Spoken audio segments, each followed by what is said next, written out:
இந்த ஒரு வீடியோல நம்ம என்ன பார்க்க போறோம் அப்படின்னா, நீங்க கேட்டிருந்த கொஸ்டின்ஸ்க்கான ஆன்சர்ஸ் தான் வந்து பார்க்க போறோம். நெறைய கமெண்ட்ஸ் கொஸ்டின்ஸ் வந்து இருக்கு. ஒன்னொன்னா அந்த ஆன்சர்ஸ் வந்து பார்த்துருவோம். ஃபர்ஸ்ட் கொஸ்டினா இருக்கிறது, இங்க ஆட்டோமொபைல்ஸ்ல கேட்டிருக்க கொஸ்டின்ஸ் வந்து பார்ப்போம். இங்க நெறைய கொஸ்டின்ஸ் இருக்க ரீசனால ரேபிட் ஃபயர் மேல தான் நம்ம வந்து போக போறோம். எல்லா ஸ்டாக்ஸ் பத்தியுமே சிம்பிளா தான் வந்து பார்க்க போறோம். ஃபர்ஸ்ட்டா அசோக் லேலண்ட் கம்பெனி பத்தி கேட்டிருக்கீங்க. அசோக் லேலண்ட இப்ப இருக்க கரண்ட் பிரைஸ்க்கு வந்து என்ன பண்ணலாம்? 178ல வந்து பார்த்தோம்னா நான் வாங்குனேன். அங்க இருந்து இப்ப கரெக்ஷன் ஆயிருக்கு. இப்ப கரண்ட்டா இந்த அசோக் லேலண்டோட பிரைஸ் என்னவா இருக்கு அப்படின்னா, கிட்டத்தட்ட ஒரு ரூ. 150 இருக்கு. நேத்திக்கான நாள்ல கொஞ்சம் ஏறி இருக்கு. 10% வந்து ஏறி இருக்கு. அதனால ரூ. 152 வந்து இருக்கு. அதுக்கு முன்னாடி ரூ. 140 சில்லறை வந்து இருந்திருக்கும். 172ல இருந்து ரூ. 140 ரூ. 30 வந்து பாத்தீங்கன்னா லாஸ்ல வந்து இருப்பீங்க. சோ இந்த டைம்ல என்ன பண்ணலாம் அப்படின்ற மாதிரி கேட்டிருக்கீங்க. லாங் டர்ம் ஸ்ட்ராட்டஜியா தான் நம்ம வந்து இன்வெஸ்ட்மெண்ட் வந்து பார்க்கணும். சோ அப்படி இருக்கும்போது இந்த பிரைஸ்ல இன்னும் கன்சிடர் பண்றது பெட்டரா இருக்கு. நீங்க 120ல வச்சிருக்கீங்க அப்படின்னா திரும்ப கீழே இறங்கும்போது கன்சிடர் பண்றது ஆவரேஜ் பண்றதுன்றது தான் பெட்டரான சாய்ஸா வந்து இருக்கு. சோ அதனால நீங்க வந்து வெயிட் பண்றது கரெக்டா வந்து இருக்காது. இப்ப இருக்க பிரைஸ்லயுமே கன்சிடர் பண்ணாதான் உங்களுக்கு வந்து பெட்டரா இருக்கும். அசோக் லேலண்டியா நேத்து 10% வந்து ஏறி இருக்கு. நேத்து நம்ம ஒரு நியூஸ் வந்து பார்த்திருந்தோம். 11,000 கோடி ரூபாய்க்கு வந்து டிஃபென்ஸ் செக்டார்ல வந்து பார்த்துட்டு இருக்காங்க அப்படின்னு சொல்லி பார்த்திருந்தோம். இந்த அட்டானமஸ் வெஹிக்கிள் அப்புறம் வந்து இங்க ட்ரோன் இந்த மாதிரி விஷயத்தெல்லாம் இங்க டிஃபென்ஸ் சிஸ்டம்ல வந்து பார்த்துட்டு இருக்காங்க. சோ டிஃபென்ஸ் உள்ள அசோக் லேலண்ட் என்டர் ஆகுற ரீசன்னால இந்த ஒரு ஷேர் வந்து ஏத்திருக்காங்க. 10% வந்து ஏறி இருக்கு. இப்ப இருக்க பிரைஸ்ல அசோக் லேலண்ட் கன்சிடர் பண்ற ஸ்டேஜில் தான் இருக்கு. 24 பிரைஸ் ரேஞ்சிங்ஸ் வந்து இருக்கு. சோ தாராளமா கன்சிடர் பண்ற ஸ்டேஜில் தான் வந்து இருக்கு. அடுத்ததா டாடா மோட்டார்ஸ்ல ஒரு கொஸ்டின் வந்து வருது. இவாகா கம்பெனி அக்விசிஷன் பண்ணதுக்கு அப்புறமா இந்த கம்பெனிக்கு என்ன மாதிரியான பெனிஃபிட் வந்து இருக்கும், இல்ல அப்படின்னா என்ன மாதிரியான நெகட்டிவ் வந்து இருக்கும். டாடா மோட்டார் பேசஞ்சர் வெஹிக்கிள் இப்ப ஜேஎல்ஆர் பிசினஸ் எப்படி இருக்கு, அது எப்படி வந்து போக போகுது, ரெண்டு கம்பெனியை பத்தியுமே கேட்டிருக்கீங்க. நம்ம வந்து first Tata Motor passenger vehicle வந்து பாத்துருவோம். இப்ப டாடா மோட்டார் பேசஞ்சர் வெஹிக்கிளை பொறுத்தல இந்த கம்பெனில ஜேஎல்ஆர் பிசினஸ் வந்து பாத்தீங்களா, இது 2008 2009 வந்து இந்த கம்பெனி வந்து பை பண்ணும்போது அங்க இருந்து இப்ப என்ன ஒரு 15 வருஷம் வந்து ஆயிடுச்சு. சோ ஜேஎல்ஆர் பிசினஸ் இப்பதான் 2 வருஷத்துக்கு முன்னாடி தான் இப்போ வந்து ப்ராஃபிட்டபிள் கம்பெனியா வந்து மாற ஆரம்பிச்சிருக்கு. இப்ப சைபர் அட்டாக் நடந்த ரீசனால திரும்ப வந்து பாத்தீங்க அப்படின்னா லாஸ் வந்து ஃபைல் பண்றாங்க. பட் ஆனா இந்த ஒரு கம்பெனி இங்க 2 வருஷத்துக்கு முன்னாடி தான் ப்ராஃபிட்டபிளாவே மாறுச்சு. சோ கிட்டத்தட்ட ஒரு 12ல இருந்து 13 வருஷம் வந்து பாத்தீங்க அப்படின்னா ஜேஎல்ஆர் பிசினஸ் அப்படியே வந்து இங்க டர்ன் அரவுண்ட் பண்ணி எடுத்துட்டு வந்து இப்பதான் ப்ராஃபிட்டபிள் கம்பெனியா மாத்துறாங்க. இப்ப ப்ராஃபிட்டபிள் கம்பெனியா மாத்தினதை தாண்டி நம்ம இன்னொரு விஷயத்த புரிஞ்சுக்கணும். டாடா மோட்டார்ஸ்ல இருக்க எல்லா அந்த ஒரு வண்டியை நம்ம கம்பைன் பண்ணால் கூட, அதாவது இங்க இருக்க பேசஞ்சர் வெஹிக்கிள் மார்க்கெட் எல்லாமே கம்பைன் பண்ணால் கூட, இவி எல்லாமே கம்பைன் பண்ணால் கூட ஜேஎல்ஆர் பிசினஸ் அளவுக்கு கிடையாது. டாடா மோட்டார் பேசஞ்சர் வெஹிக்கிள்ல ஜேஎல்ஆர் தான் மெயினான பிசினஸா இப்போ வந்து இருக்கு. 70% மேல இருக்க ரெவன்யூ வந்து ஜேஎல்ஆர் தான் வந்து கொடுத்துட்டு இருக்கு. சோ அப்படி இருக்கும்போது நம்ம ஜேஎல்ஆர் பிசினஸ் வந்து இப்போ வந்து மேபி வந்து ஸ்ட்ரகிள் ஃபேஸ் பண்ணலாம். சோ திரும்ப டர்ன் அரவுண்ட் ஆக ஆரம்பிச்சிடும். சோ டாடா மோட்டார்ஸ்ல மெயின் ரெவன்யூ ஜெனரேட்டர் அப்புறம் ப்ராஃபிட் ஜெனரேட்டர் எல்லாமே வந்து ஜேஎல்ஆர் தான். சோ 12 வருஷத்துக்கு முன்னாடி இந்த ஒரு கம்பெனி அக்விசிஷன் பண்ணும்போது இந்த கம்பெனி வந்து முழுகிடும், அதாவது இங்க கடன் வந்து முழுகிடும் அப்படின்ற மாதிரி நிறைய பேர் சொன்னாங்க. பட் ஆனா திரும்ப டர்ன் அரவுண்ட் வந்து ஆயிருக்கு. சோ சேம் டாடா மோட்டார்ஸ் இவாகா அக்விசிஷன் இதே மாதிரி தான் வந்து பேசிட்டு இருக்காங்க. பட் ஆனா டாடா மோட்டார்ஸ் இவாகாவோட அக்விசிஷனுமே கரெக்டா வந்து பண்ணி முடிச்சிருவாங்க. ஸ்ட்ரகிள் வந்து இருக்கும். அது என்னவோ உண்மைதான். கடன் அதிகமா வாங்கினாங்க அப்படின்னா ஸ்ட்ரகிள் கண்டிப்பா இருக்கும். சோ கடன் வாங்குற தேவையும் வந்து ஏற்படும். பட் ஆனா திரும்ப ஒரு 10 இயர்ஸ்க்கு அப்புறம் நம்ம பார்க்கும்போது இந்த ஒரு கம்பெனி அந்த ஒரு கம்பெனி அக்விசிஷன் பண்ணிடுவாங்க. டாப் 5 பிளேயர்ஸ்குள்ளே வந்து போயிடுவாங்க. அதாவது டாப் 5 ஆட்டோமொபைல் பிளேயர்ஸ்ல கமர்ஷியல் வெஹிக்கிள்ல போயிடுவாங்க. சூப்பரா Tata Motors. So Tata Motors லிமிடெட்ல நல்ல அப்டேட் தான். டாடா மோட்டார் பேசஞ்சர் வெஹிக்கிள் பொறுத்தல ஜேஎல்ஆர் பிசினஸ் இப்போ வந்து பாத்தீங்கன்னா கொஞ்சம் வந்து இங்க டர்ன் அரவுண்ட் வந்து ஆகணும். அது டர்ன் அரவுண்ட் வந்து ஆயிடும். சோ ரெண்டு பிசினஸ்மே நல்லா தான் வந்து இருக்கு. As a share holder return வந்து இருந்திருக்கா லாஸ்ட் ஒரு 10 இயர்ஸ்ல அப்படின்னு சொல்லி பார்க்கும்போது கண்டிப்பா ரிட்டர்ன்ஸ் வந்து இருந்திருக்கு. சோ இந்த ஒரு டாடா மோட்டார்ஸ்ன்ற கம்பெனி தான் இப்ப Tata Motors TVR Tata Motors அப்படின்ற ரெண்டு கம்பெனியா இருந்துச்சு. அப்புறம் டாடா மோட்டார்ஸ் டிவிஆர் அப்புறம் இந்த டாடா மோட்டார்ஸ் எல்லாமே ஒன்னாச்சு. திரும்ப ரெண்டு கம்பெனியா வந்து பிரிச்சு கொடுத்தாங்க. சோ இந்த ஒரு கம்பெனியை பொறுத்தல அப்பத்துல இருந்து பார்க்கும்போது ₹30 ₹40 வந்து லாக்டவுன் டைம்ல வந்து கிடைச்சது. ரெண்டு ஷேரா வந்து பார்க்கும்போது. சோ நம்ம ₹100 கம்பைன் பண்ணி வச்சால் கூட இப்போதைக்கு நம்ம பார்க்கும்போது இங்க ரிட்டர்ன்ஸ் வந்து நல்லா தான் வந்து இருக்கும். சோ இப்பயுமே இந்த ரெண்டு கம்பெனியுமே கன்சிடர் பண்ற ஸ்டேஜில் தான் இருக்கு. 1 2ன்ற மாதிரியே கன்சிடர் பண்ணிட்டு போவோம். பெரிய அளவுக்கான ரிட்டர்ன்ஸ் இல்லனாலும் கூட நம்மளோட ரிட்டர்ன்ஸ் வந்து பார்க்கும்போது ஓரளவுக்கு டீசென்டா இருக்கிறதுக்கான சான்சஸ் வந்து இருக்கு. அண்டர் வேல்யூல இருக்கு இந்த ஒரு ரெண்டு கம்பெனியுமே. இந்த ரெண்டு கம்பெனியோட பிரைஸுமே வந்து இப்ப பார்க்கும்போது ₹390 வந்து இருக்கு. சோ இந்த ஒரு ரெண்டு கம்பெனியுமே இப்ப இந்த பிரைஸ்ல தான் இருக்கு. டாடா மோட்டார்ஸ் லிமிடெட் மட்டும் 8% நேத்து கண்ணால ஏறி இருக்கு. டாடா மோட்டார் பேசஞ்சர் வெஹிக்கிள் வந்து 4% நேத்து கண்ணால வந்து ஏறி இருக்கு. 26 பிரைஸ் ரேஞ்சிங்ஸ்ல Tata Motors Limited. Passenger vehicle இருந்து 22 பிரைஸ் ரேஞ்சிங்ஸ். சோ ரெண்டுமே கன்சிடர் பண்ற ஸ்டேஜில் தான் இருக்கு. 1 2 மாதிரியே கன்சிடர் பண்ணிட்டு போவோம். அசோக் லேலண்டுக்கும் டாடா மோட்டார்ஸ் லிமிடெடுக்கும் தான் ஒரு காம்படிஷன். டாடா மோட்டார் பேசஞ்சர் வெஹிக்கிளுக்கு இந்த மஹிந்திரா அண்ட் மஹிந்திராலாம் வந்து காம்படிஷன். சோ மஹிந்திரா அண்ட் மஹிந்திராக்குள்ள சூப்பரான காம்படிஷன் வந்து பண்ணிட்டு இருக்காங்க. சோ மஹிந்திரா அண்ட் மஹிந்திராவுமே பார்க்கும்போது கன்சிடர் பண்ற ஸ்டேஜில் தான் வந்து இருக்கு. அடுத்ததா ஃபோர்ஸ் மோட்டார்ஸ் பத்தி கேட்டிருக்கீங்க. ₹17,892 வந்து ட்ரேட் ஆயிட்டு இருக்கு. பிரைஸ் ட்ரெயினிங்ஸ் வந்து பார்க்கும்போது 22ல வந்து இருக்கு. இன்னும் கொஞ்சம் கீழே இறங்குறதுக்கான சான்சஸ் வந்து இருக்கு. அதை நம்ம வந்து பார்த்து கன்சிடர் பண்ணா பெட்டரா இருக்கும். வேல்யூஷன்ஸ் ஓகே தான். இந்த ஒரு கம்பெனி இப்போ இருக்க வேல்யூஷன்ஸ்க்கு ஓகே தான். கன்சிடர் பண்ற மாதிரி தான் இருக்கு. பட் ஆனா இந்த ஒரு ஸ்டாக் நீங்க ₹17,000 கொடுத்து வாங்க போறீங்க அப்படின்னா இந்த ஒரு ஸ்டாக் 1 2 தான் உங்களால வாங்க முடியும் கண்டிப்பா. இப்ப இருக்க பிரைஸ்க்கு வேல்யூஷன்ஸ் ஓகேவா இருந்தாலும் இன்னும் அண்டர் வேல்யூடா போனா பெட்டரா வந்திருக்கும். ஏன் அப்படின்னா இப்ப இருக்க ஆட்டோமொபைல் ஸ்டாக்ஸ் எல்லாமே வந்து நிறைய ஸ்டாக்ஸ் வந்து பார்க்கும்போது கன்சிடர் பண்ற ஸ்டேஜில் தான் இருக்கு. அதனால தான் இது வந்து நம்ம சொல்லிட்டு இருக்கோம். ஸோ இங்க மஹிந்திரா அண்ட் மஹிந்திரா, அசோக் லேலண்ட், டாடா மோட்டார்ஸ்ல இருக்க ரெண்டு கம்பெனிஸ், அப்புறம் வந்து இங்க ஹீரோ மோட்டார்ஸ், ஸோ இந்த மாதிரி நிறைய கம்பெனிஸ் வந்து இப்போ கன்சிடர் பண்ற ஸ்டேஜில் இருக்கும்போது இந்த ஒரு கம்பெனில அதிகமான பெட் எடுக்கிறதுக்கு அப்புறம் அந்த கம்பெனிஸ்ல எடுக்கிறது பெட்டரா வந்து இருக்கும். இப்போ அப்படியே பேங்க் ஸ்டாக்ஸ் பக்கம் வந்து போவோம். தமிழ்நாடு மர்கன்டைல் பேங்க் வந்து இருக்கு. 767 ரூபாய் வந்து ட்ரேட் ஆயிட்டு இருக்கு. இப்போ இந்த ஸ்டாக்கை கன்சிடர் பண்ணலாமா? பிரைஸ் டு புக் வந்து பார்க்கும்போது 1.20. ஸோ வேல்யூஷன்ஸ் தாண்டி வந்து பாத்தீங்கன்னா கொஞ்சம் போயிடுச்சு. இப்போ வந்து அண்டர் வேல்யூட் கிடையாது, வேல்யூடும் கிடையாது, கொஞ்சம் வந்து பாத்தீங்கன்னா அபோவ் த பிரைஸ் வந்து போயிடுச்சு. ஸோ அதனால இந்த டைம்ல வந்து நம்ம வெயிட் பண்ணி பார்க்கறது தான் பெட்டரா வந்து இருக்கும். ஏன் அப்படின்னா இங்க ஐடிஎஃப்சி ஃபர்ஸ்ட் பேங்க்குமே இதே மாதிரி பிரைஸ் டு புக்ல தான் வந்து இருக்கும். பட் ஆனா ஐடிஎஃப்சி ஃபர்ஸ்ட் பேங்க் பொறுத்தல 50,000 கோடி ரூபாய்க்கு மேல மார்க்கெட் கேப், கொஞ்சம் இவங்களோட பெரிய கம்பெனி, அண்ட் தென் பெரிய எஸ்டாப்ளிஷ்டு பேங்க், அண்ட் தென் ரொம்ப அக்ரெசிவா வந்து பாத்தீங்க அப்படின்னா போயிட்டு இருப்பாங்க. இவங்க இருக்க ரீஜனை விட இங்க தமிழ்நாடு மர்கன்டைல் பேங்க் இருக்கிற ரீஜன் ஃபுல்லாவே சதன் ரீஜன். பட் ஆனா அந்த பேங்க் இருக்கிறது வந்து இங்க எல்லா இடத்துலயுமே வந்து பாத்தீங்கன்னா ரீஜனை வந்து பெருசு பண்ணிட்டே போறாங்க. ஸோ அக்ரெசிவான ஸ்ட்ராட்டஜி வந்து எடுக்கிற ரீசனால ஐடிஎஃப்சி ஃபர்ஸ்ட் பேங்க் வந்து நம்ம இந்த ஒரு பிரைஸ் புக்லயே கன்சிடர் பண்ணிக்கிறோம். இந்த ஒரு ஸ்டாக் இந்த ஒரு பிரைஸ் புக்ல கன்சிடர் பண்ணா பெட்டரா வந்து இருக்காது. நம்ம வெயிட் பண்ணி பார்ப்போம்.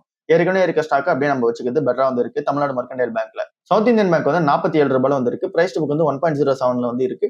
இது இந்த டைம்ல கன்சிடர் பண்ற ஸ்டேஜில் தான் வந்து இருக்கு. பெருசா வந்து பாத்தீங்கன்னா வேல்யூஷன்ஸ் தாண்டி போகல. ஸோ கன்சிடர் பண்ற ஸ்டேஜில் தான் இருக்கு. கரூர் வைஸ்யா பேங்க் வந்து 289 ரூபாய் வந்து ட்ரேட் ஆயிட்டு இருக்கு. பிரைஸ் புக் வந்து 1.98 வந்து இருக்கு. ஸோ இந்த ஒரு பிரைஸ் புக் 1.98 வந்து பாத்தீங்கன்னா காஸ்ட்லி தான், வெயிட் பண்ணி தான் பார்க்கணும். இங்க தமிழ்நாடு மர்கன்டைல் பேங்க் நம்ம என்ன மாதிரி ஸ்டேஜில் பார்த்தோமோ அதே மாதிரி தான் இந்த ஒரு பேங்கையும் பார்க்கணும். ஆனால் தமிழ்நாடு மர்கன்டைல் பேங்கோட கரூர் வைஸ்யா பேங்க் பெரிய பேங்க் தான். பட் ஆனால் இது நம்ம வெயிட் பண்ணி தான் பார்க்கணும். அடுத்ததா ஹெச்டிஎஃப்சி பேங்க் 772 ரூபாய் வந்து ட்ரேட் ஆயிட்டு இருக்கு. இங்க ஒரு கொஸ்டின் நிறைய பேருக்கு வந்து வரது என்னவா இருக்கு அப்படின்னா, இந்த டைம்ல கன்சிடர் பண்ணலான்றது எல்லாருக்கும் தெரியுது. பட் ஆனால் லாஸ்ட் ஒரு 5 இயர்ஸ்ல ரிட்டர்ன் கிடையாது, நம்ம ஏன் கன்சிடர் பண்ணணும் அப்படின்ற கேள்வி வந்து வருது. பிரைஸ் டு புக் கம்மியா வந்து இருக்கு. அப்ப 700 ரூபாய் ட்ரேட் ஆகும்போது, அதாவது 5 வருஷத்துக்கு முன்னாடி 750 ரூபாய் 730 ரூபாய் வந்து ஹெச்டிஎஃப்சி பேங்க் வந்து ட்ரேட் ஆகும்போது பிரைஸ் டு புக் வந்து 3 to 4 வந்து இருந்துச்சு. பட் ஆனா இப்போ 2 வந்து இருக்கு பிரைஸ் டு புக். ஸோ ஏன் அந்த டைம்ல அதிகமா இருந்துச்சு அப்படின்னா, அப்ப அந்த கம்பெனி பிசினஸ் அவ்வளவுதான். 2021 அந்த கம்பெனி பிசினஸ் கொஞ்சம் கம்மி தான். பட் ஆனா இப்போ வந்து பாத்தீங்கன்னா பிசினஸ் வந்து க்ரோ பண்ணிட்டே வந்திருக்காங்க. அதிகமான இங்க அசட் அண்டர் மேனேஜ்மெண்ட் வந்து உள்ள வந்திருக்கு. அதிகமான கேஷ் வந்து பாத்தீங்கன்னா உள்ள வந்து இருக்கு. நெட் இன்ட்ரெஸ்ட் இன்கம் அதிகமா ஜென்ரேட் பண்ணிருக்காங்க. ஸோ அதனால இந்த கம்பெனி புக் வேல்யூ வந்து பாத்தீங்கன்னா ஏறுது. ஸோ அதனால இங்க பிரைஸ் டு புக் வந்து அட்ஜஸ்ட்மெண்ட் தான் இருக்கு. ஸோ அதனால இப்ப இருக்க பிரைஸுக்கு, இப்ப இருக்க 750 ரூபாய்க்கு இது வந்து அண்டர் வேல்யூட். ஆனா 5 வருஷத்துக்கு முன்னாடி இந்த 750 ரூபாய்க்கு வந்து பாத்தீங்கன்னா கொஞ்சம் காஸ்ட்லி. அதனால இப்ப இருக்க பிரைசிங் நம்ம கன்சிடர் பண்ணோம். மேபி இதுல இருந்து இன்னொரு 5 வருஷத்துக்கு ரிட்டர்ன் இல்லாம இருந்தால் கூட நம்ம அண்டர் வேல்யூடான ஒரு பேங்க் வந்து கன்சிடர் பண்ணி தான் வச்சிருக்கோம். அதுவும் நம்ம டாப் 1 பிளேயரே வந்து பாத்தீங்கன்னா நம்ம கன்சிடர் பண்ணி வச்சிருக்கோம். ஸோ அப்படி இருக்கும்போது நமக்கு வந்து பெட்டர் தானே. ஸோ அதனால இந்த ஒரு பிரைஸ்ல இருந்து கீழே இறங்குறதுக்கான சான்சஸ் கம்மியா வந்து இருக்கு. ஸோ அதனால நம்ம கன்சிடர் பண்ணிட்டு போறது தான் பெட்டரா வந்து இருக்கு. வேல்யூஷன்ஸ் நம்ம கம்மியா தான் கன்சிடர் பண்ணோம். அடுத்த 5 வருஷத்துக்கு வந்து ரிட்டர்ன் இல்லா கூட நம்ம வேல்யூஷன்ஸ் கம்மியா தான் கன்சிடர் பண்ணி வச்சிருக்கோம். அதனால பெருசா வந்து பாத்தீங்கன்னா டவுன்ஃபால் வந்து ஆயிருக்காது. பட் ஆனா நம்ம 10 இயர்ஸ் 20 இயர்ஸ்க்கு நம்ம பார்க்கும்போது கண்டிப்பா இந்த ஒரு பேங்கை பொறுத்தல நல்ல ஒரு பெர்ஃபார்மன்ஸ் வந்து இருக்கும். அது உங்களுக்கும் வந்து தெரியும். ஏன் அப்படின்னா டாப் 1 பேங்கா வந்து இருக்கு. அடுத்ததா விப்ரோ கம்பெனி வந்து இருக்கு. 180 ரூபாய் வந்து ட்ரேட் ஆயிட்டு இருக்கு. இந்த டைம்ல கன்சிடர் பண்ணலாமா அப்படின்ற மாதிரி கேட்டிருக்கீங்க. பிரைஸ் நீங்க வந்து இப்ப 14.3 வந்து இருக்கு. இந்த டைம்ல தாராளமா கன்சிடர் பண்ற மாதிரி தான் இருக்கு. பைபேக்ல பார்ட்டிசிபேட் பண்ண போறீங்க அப்படின்னா கூட நீங்க தாராளமா பார்ட்டிசிபேட் பண்ணலாம். 30% தான் வந்து பாத்தீங்க அப்படின்னா உங்களுக்கு ஆர்பிட்டர் ஆப்பர்ச்சுனிட்டி வந்து இருக்கு. 37% சொல்லி கிளைம் பண்ணுவாங்க. 180 இருந்து 250 ரூபாய்க்கு போகும்போது 37% மாதிரி இருக்கும். பட் ஆனா அவ்வளவு பர்சன்டேஜ் வந்து ரிட்டர்ன் கிடைக்குமான்னு தெரியாது. 30% தான் ஆர்பிட்ராஜ் ஆப்பர்ச்சுனிட்டியா வந்து இருக்கு. அதுக்கான ரீசன் நம்ம நேத்தே வந்து பார்த்துட்டோம். சோ அதை நீங்க செக் அவுட் பண்ணி பார்த்தா தெரியும். அடுத்ததா KP technologies limited price range வந்து 30ல வந்து இருக்கு. காஸ்ட்லி தான். சோ இந்த ஒரு கம்பெனியை வந்து நான் ஒரு 40% லாஸ் வந்து ஃபேஸ் பண்றேன். கேபி டெக்னாலஜிஸ்ல நான் 40% லாஸ் வந்து ஃபேஸ் பண்றேன். இப்போ இந்த டைம்ல என்ன பண்ணலாம் அப்படின்ற மாதிரி கேட்டிருக்கீங்க. இந்த ஒரு ஸ்டாக்கை நீங்க ஓவர் பிரைஸ்ல கன்சிடர் பண்ணிருக்கீங்க. அதனால கண்டிப்பா கரெக்ஷன்ஸ் நடக்க தான் செய்யும். அதனால பெயின் இருக்க தான் செய்யும். 10 இயர்ஸ்க்கு உங்களுக்கு மணி தேவையில்லை அப்படின்னா அந்த டைம்ல நீங்க வந்து அப்படியே வச்சிருக்கிறது பெட்டராகவே இருக்கு. அப்படியே விட்டுருங்க. ஸோ அதுதான் இருக்கிற சாய்ஸா வந்து இருக்கு.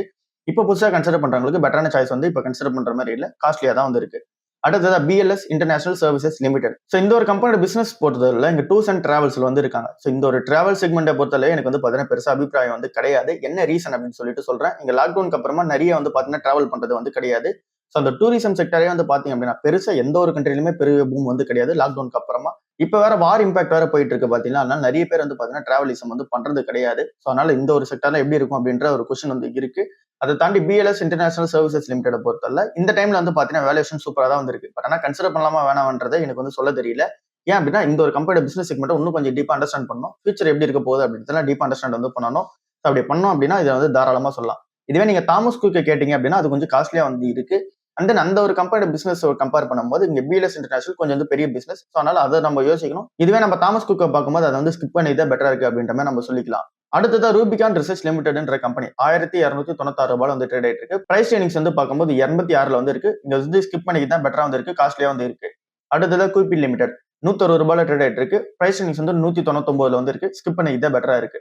அடுத்ததா பிசி ஜுவல்லர்ஸ் லிமிடெட் 8.92 ரூபாய் வந்து ட்ரேட் ஆயிட்டு இருக்கு. ஸோ 8 ரூபாய் இந்த ஒரு ஸ்டாக் வந்து ட்ரேட் ஆயிட்டு இருக்குன்ற ரீசனால இது வந்து பென்னி கேப் கம்பெனின்னு சொல்லி நினைச்சுக்கிறீங்க. 8 ரூபாய் வந்து நம்ம பை பண்ணோம் அப்படின்னா டக்குன்னு ஒரு 10, 20, 30, 40 போகும் அப்படின்ற மாதிரி நினைச்சுக்கிறீங்க. இது வந்து ஒரு பென்னி கேப் கம்பெனி வந்து கிடையாது. மார்க்கெட் கேப்பே இந்த ஒரு கம்பெனியோட மார்க்கெட் கேப் பார்க்கும்போது 8,500 கோடி ரூபாய்க்கு மேல வந்து இருக்கு. ஸோ இது வந்து அவ்வளவு ஈஸியா வந்து பாத்தீங்கன்னா மேனிபுலேட் பண்ண முடியாது. மேனிபுலேட் பண்ண முடியும், பட் ஆனா அவ்வளவு ஈஸியா வந்து பண்ண முடியாது. இந்த அளவுக்கு வந்து பாத்தீங்கன்னா ரேலி இருக்குமான்ற கேள்வி வந்து இருக்கு. அண்ட் தென் இந்த ஒரு கம்பெனியை லாங் டர்ம் இன்வெஸ்டர் நீங்க வந்து பாக்குறீங்க அப்படின்னா இந்த டைம்ல கன்சிடர் பண்றது பெட்டரா இருக்காது. கடன் வந்து இருக்குது எல்லாமே குறைச்சிட்டு வராங்க. அது என்ன உண்மைதான். 2026 வந்து பாத்தீங்கன்னா ஃபுல்லா கடனை வந்து குறைச்சிரும் அப்படின்ற மாதிரி சொன்னாங்க. ஆனா இப்போ வந்து அதுக்கேற்ற மாதிரி தான் வந்து போயிட்டு இருக்காங்க. ஸோ இன்னும் வந்து பாத்தீங்கன்னா கடனை குறைக்கணும், அப்புறம் ப்ராஃபிட் வந்து மேக் பண்ண ஆரம்பிக்கணும். பிசினஸ் வந்து நீங்க கல்யாண் ஜுவல்லர்ஸ்லாம் எப்படி பண்றாங்களோ அந்த அளவுக்கு அட்லீஸ்ட் வந்து பண்ண ஆரம்பிக்கணும். கல்யாண் ஜுவல்லர்ஸ் அளவுக்கு பண்ண முடியலனா கூட தங்கமயில் அளவுக்காச்சும் பண்ண ஆரம்பிக்கணும். பட் ஆனா அந்த அளவுக்கு இன்னும் பண்ற மாதிரி தெரியல. ஸோ அதனால இன்னும் நம்ம வெயிட் பண்ணி பார்க்கறது தான் பெட்டரா வந்து இருக்கு. அண்ட் தென் இதை பென்னி கேப் கம்பெனின்னு சொல்லி இந்த டைம்ல வந்து கன்சிடர் பண்றீங்க அப்படின்னா அந்த அளவுக்கு ரிட்டர்ன் இருக்குமான்றது கேள்வி வந்து இருக்கு. அதனால நீங்க பார்த்து பண்றது பெட்டரா வந்து இருக்கும். அடுத்ததா டிடிகே பிரஸ்டீஜ் லிமிடெட் என்ற கம்பெனி 537 ரூபாய் வந்து இருக்கு. பிரைஸ் ரேஞ்ச் வந்து 41 இருக்கு. காஸ்ட்லியான கம்பெனி தான். நம்ம வெயிட் பண்ணி பார்க்கறது தான் பெட்டரா வந்து இருக்கும். அடுத்தது Amara Raja energy and mobility company 824 ரூபாய் வந்து ட்ரேட் ஆயிட்டு இருக்கு. பிரைஸ் ரேஞ்ச் வந்து 19.4 வந்து இருக்கு. இந்த டைம்ல இந்த ஸ்டாக் கன்சிடர் பண்றது பெட்டரா தான் வந்து இருக்கு. 1-2 மாதிரி நம்ம கன்சிடர் பண்ணிட்டே போலாம். அண்ட் தென் இப்போ இண்டிவிஜுவல் கொஸ்டின்ஸா வந்து பாத்தீங்க அப்படின்னா நிறைய இருக்கு. அதாவது எப்படி இருக்கு அப்படின்னா இங்க என்டரன் ஒரு போர்ட்ஃபோலியோ வந்து 9% டவுன்ல வந்து இருக்கு. இந்த ஒரு மார்க்கெட் ஃபால் ரீசனால இந்த ஒரு கரெக்ஷன் டெம்பரரியா இல்ல அப்படின்னா லாங் டர்ம் வந்து பாத்தீங்க அப்படின்னா நம்ம திங்க் பண்ணிட்டு வேற எதனா ஒரு பொசிஷன் வந்து பார்க்கணுமா அப்படின்ற மாதிரி கேட்டிருக்கீங்க. ஸோ இப்போ மார்க்கெட்டை பொறுத்தல ஆப்பர்ச்சுனிட்டி தான் நமக்கு வந்து கிரியேட் பண்ணி கொடுக்குது. இங்க எல்லாரோட போர்ட்ஃபோலியோமே கண்டிப்பா வந்து பார்க்கும்போது நெகட்டிவ்ல தான் இருக்கும். 2020, 2021, 2022 இந்த மாதிரி லாக்டவுன் டைம்ல உள்ள போனவங்களுக்கு இங்க போர்ட்ஃபோலியோ வந்து ஓரளவுக்கு வந்து பாத்தீங்கன்னா சூப்பரா இருக்கும். பட் ஆனா இதுவே 2023, 24 மேக்ஸிமம் 24 அப்புறம் வந்தவங்க எல்லாருக்குமே இப்போ போர்ட்ஃபோலியோ வந்து பார்க்கும்போது நெகட்டிவ்ல தான் வந்து இருக்கும். அதை நம்ம ஒத்துக்கிட்டு தான் ஆகணும். ஸோ இப்போ இந்த டைம்ல டெம்பரரி கரெக்ஷன் தான். ஸோ லாங் டர்ம் ஸ்ட்ராட்டஜியை பொறுத்தவரை இன்னும் சூப்பரா தான் வந்து இருக்கு. ஸோ அதனால நம்ம வந்து இருக்கிற ஸ்டாக்ஸ் எல்லாமே நிறைய ஸ்டாக்ஸ் வந்து ஆப்பர்ச்சுனிட்டி வந்து கொடுக்குது. கன்சிடர் பண்ணிட்டு போறது தான் பெட்டரா வந்து இருக்கு. ஸோ அதனால இந்த டைம்ல கன்சிடர் பண்ணிட்டு போறது தான் இருக்கு கரெக்டான சாய்ஸா வந்து இருக்கு. எஃப்ஐஐஸ் வந்து பாத்தீங்க அப்படின்னா செல் பண்ணிட்டு இருக்காங்க. அதுவும் மெயினா லார்ஜ் கேப் ஸ்டாக்ஸ்ல வந்து செல் பண்ணிட்டு இருக்காங்க. அண்ட் தென் இங்க டிஐஸ் பொறுத்தவரை mid and then small caps வந்து பை பண்ணிட்டு இருக்காங்க. ஸோ இப்போ இருக்க டைம்ல லார்ஜ் கேப் வந்து பாத்தீங்கன்னா அக்யூமுலேஷன் பண்றது கரெக்டான ஸ்ட்ராட்டஜி அப்படின்ற மாதிரி வந்து கேட்டிருக்கீங்க. இப்போ எஃப்ஐஸோட ஆக்டிவிட்டிஸை பொறுத்தல கண்டிப்பா செல் பண்ணிட்டு இருக்கிறது தெரியும். பட் ஆனா மேக்ஸிமம் லார்ஜ் கேப்பை தாண்டி இங்க mid and then small caps தான் அவங்க வந்து செல் பண்ணிட்டு இருக்காங்க. லார்ஜ் கேப்ல அதிகமான போர்ஷன்ஸ் வந்து பாத்தீங்க அப்படின்னா ஏத்திக்கிட்டு இருக்காங்க. நிஃப்டி 50ல இருக்க டாப் கம்பெனிஸ் இருக்கும் பாத்தீங்களா, அந்த கம்பெனிஸ்ல அதிகமான போர்ஷன் வந்து ஏத்திட்டு இருக்காங்க. மிட் கேப்ஸ்ல அதிகமான போர்ஷன்ஸ் வந்து ஏத்திட்டு இருக்காங்க. மேக்ஸிமம் லார்ஜ் கேப் அதுக்கப்புறம் மிட் கேப்ல வந்து ஃபோக்கஸ் பண்றாங்க. ஸ்மால் கேப்ஸ் எல்லாம் அதிகமா செல் பண்ணிட்டு இருக்காங்க. ஸோ இப்போ அவங்களோட ஸ்ட்ராட்டஜியை பொறுத்தவரை லார்ஜ் கேப் தான். ஸோ அதனால நம்மளோட ஸ்ட்ராட்டஜி லார்ஜ் கேப்ல வைக்கிறது பெட்டராகவே தான் வந்து இருக்கு. ஸோ இவ்வளவு தான் இன்னைக்கு ஓவரால் கொஸ்டின்ஸ்க்கான ஆன்சர்ஸா வந்து இருக்கு. அடுத்த வீடியோல வந்து சந்திப்போம். பாய்.